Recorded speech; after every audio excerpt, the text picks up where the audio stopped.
How is hating other people going to help?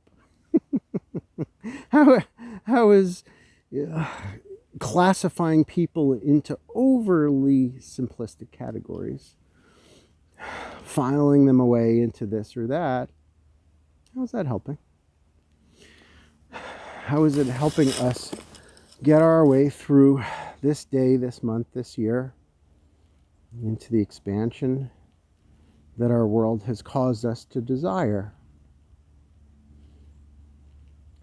What if we did decide to look past what the mainstream media is pushing for? What if we just noticed, oh, that's what they do?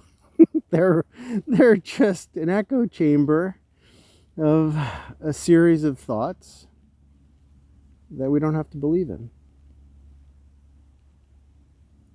What if we were to just swipe left when they're trying to get our panties in a bunchie?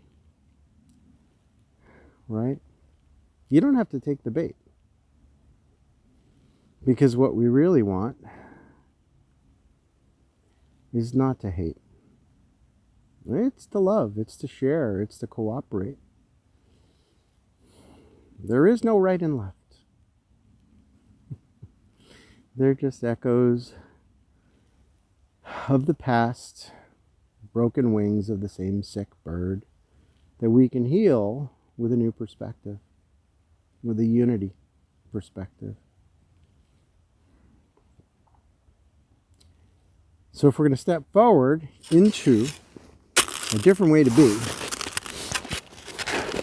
the word of the day must be acceptance.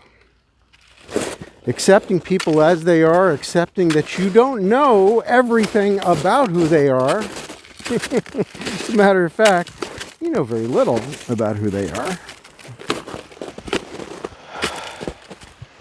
And with that grace of uncertainty, the mind opens and the heart opens, and you get to ask the question, well, what is true?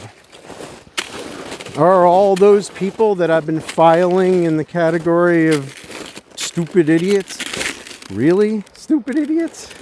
Really? Were they just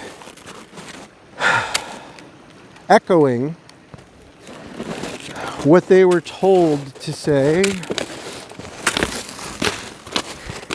Were we just stumbling through life, believing something that wasn't true because we were told to do it? We are free to experience a perspective that we choose. And if you choose loving kindness and connection, if you reach for understanding and see that there is no aisle, there's nothing that separates us at all. We are one people, one mind, one heart. Put down your judgment and reach for each other.